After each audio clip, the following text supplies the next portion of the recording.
Welcome back. This is Ankita. So आज हम लोग क्रियाशास्त्र में न्यू टॉपिक पढ़ने वाले। टॉपिक का नाम क्या है? रिलेशन बिटवीन त्रिगुण एंड त्रिदोष। ठीक है। सो बेसिकली आज हम लोग दोष और गुण का रिलेशन ही देखेंगे कि गुण दोष पे कैसे डिपेंड करता है या फिर कौन से दोष में कौन सा गुण पाया जाता है। आज हम लोग बस देखने वाले क्वालिटीज ऑफ गुण त्रिगुण, और ये देखेंगे कि त्रिगुण कैसे रिस्पॉन्सिबल होता है for the origin of universe and और for the origin of human being. तो चलिए आज का वीडियो स्टार्ट करते हैं। पहले मैंने प्रकृति पुरुष को थोड़े बात किया है। इसके पहले मैंने प्रकृति पुरुष का पूरा डिटेल में बता चुकी हूँ, बट फिर भी थोड़ा देखते हैं। यहाँ पे प्रकृति को बोला गया लिविंग बीइंग में यूनिसेलुलर जाइगोट या फिर स्पर्म और ओवम का कॉम्बिनेशन। ठीक है, ये दोनों, ये इसको प्रकृति बोला गया। एंड पुरुष चेतना प्रिंसिपल, मतलब उस जाइगोट के अंदर जब तक सोल या फिर पुरुष का एंट्री नहीं होगी तब तक वो लिविंग नहीं कहलाएगा। ठीक है, या फिर हम लोग ऐसा बोल सकते हैं प्रकृति स्ट्रक्चर ऑफ बॉडी, उस बॉडी का जो भी स्ट्रक्चर होता है उसको प्रकृति बोलेंगे। और पुरुष वो सोल, वो आत्मा या फिर वो काइनेटिक एनर्जी जो उस बॉडी में फ्लो, उस बॉडी में पूरी दौड़ रहा है और उसकी वजह से वो उस बॉडी को लाइफ प्रोवाइड कर रहा है, या फिर बोल सकते हैं कि वो बॉडी कोई मूवमेंट कर रही है तो वो सिर्फ सोल की वजह से कर रही है। ठीक है। सो जो मैं त्रिगुण के बारे में जो बता रही हूँ, वो त्रिगुण के बारे में मैंने पंचविंशति तत्व that is 25 basic principle of creation में बताया था। बस मैंने वहां पे बस इतना बताया था कि त्रिगुण मतलब गुण 3 तरह के होते हैं, सत्व रज तम। उसके बारे में और कुछ बात नहीं किया था हमने। सो आज देखने वाले हम लोग। सो जैसे पुरुष के बगैर प्रकृति में कोई लाइफ नहीं होती। पुरुष का मतलब सोल, जब तक उस प्रकृति मतलब उस बॉडी में सोल का एंट्री नहीं होता तब तक उसमें कोई लाइफ नहीं होगी। जैसे आप इसमें कंपेयर कर सकते हो एक डेड बॉडी और एक लिविंग बॉडी को।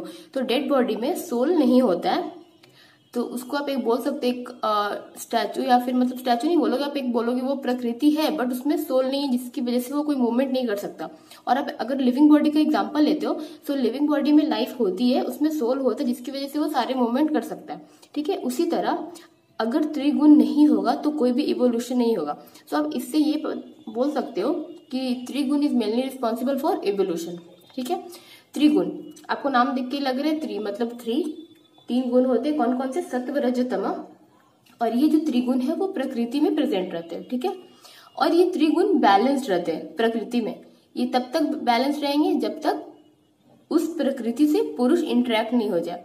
इट मीन्स आप बोल सकते हो जब प्रकृति और पुरुष का आपस में इंटरेक्शन होता है तो वो जो त्रिगुण है उनके बीच का जो बैलेंस था वो इम्बैलेंस हो जाता है, मतलब वो जो बैलेंस है वो डिस्टर्ब हो जाता है त्रिगुण में। ठीक है, एंड उसकी वजह से कुछ बनते हैं। तो क्या क्या बनते हैं हम लोग देखते हैं। महत, अहंकार, पंच तन्मंत्राणी एंड 16 षोडश विकार।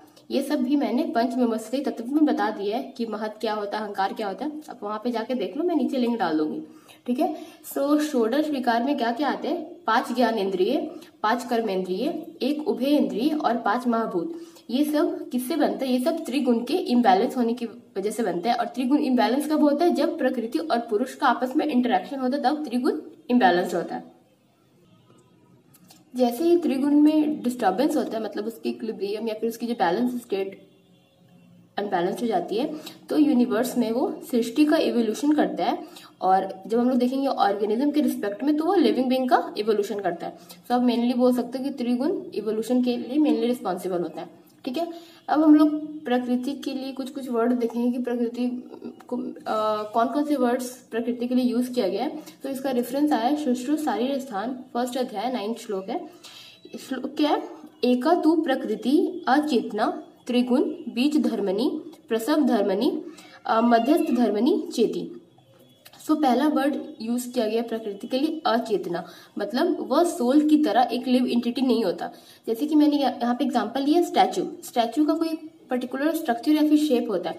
जैसे कि आप बचपन में कोई फेरी टेल कहानियों में सुनते थे कि कोई एक स्टैचू या फिर कोई एक मूर्ति है एंड उसमें कुछ आता है जिसकी वजह से वो फंक्शन करने लग जाता है, मतलब वो अलाइव हो जाता है।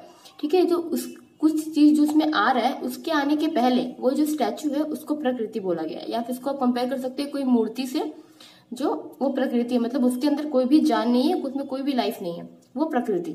ठीक है, अब दूसरा क्या है? दूसरा वर्ड यूज किया गया त्रिगुण।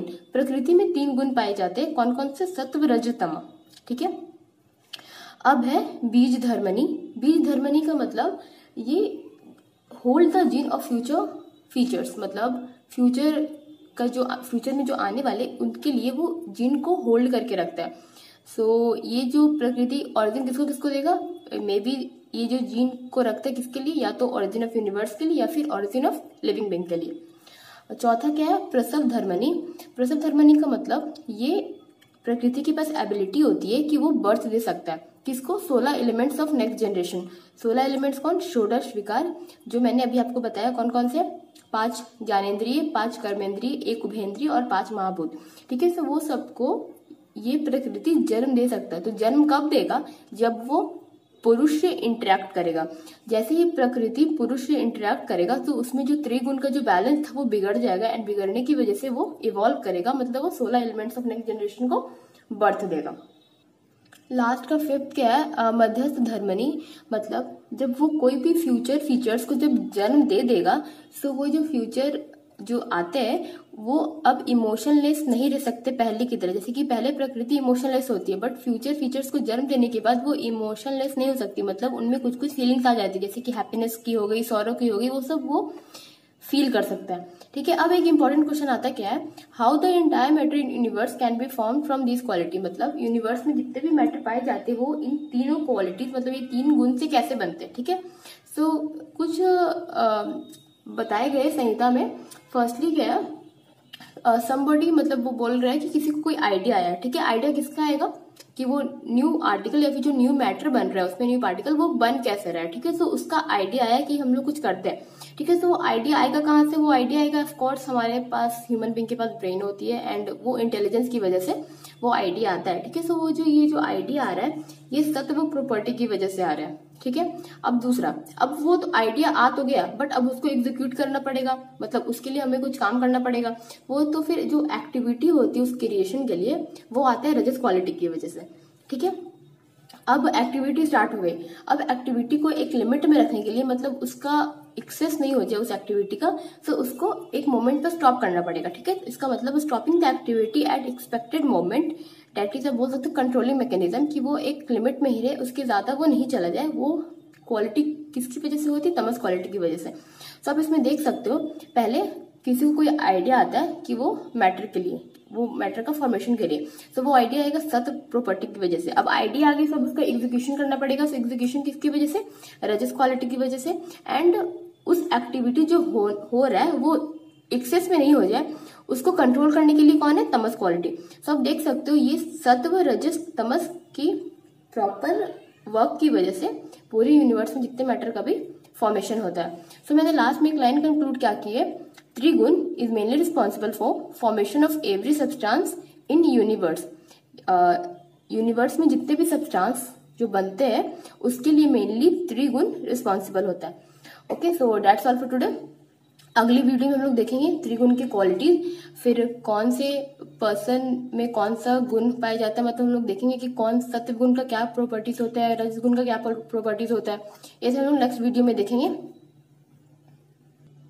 फिर देखेंगे कि त्रिगुण और त्रिदोष में रिलेशन क्या। सो ओके, सी या, have a good day and thank you for watching.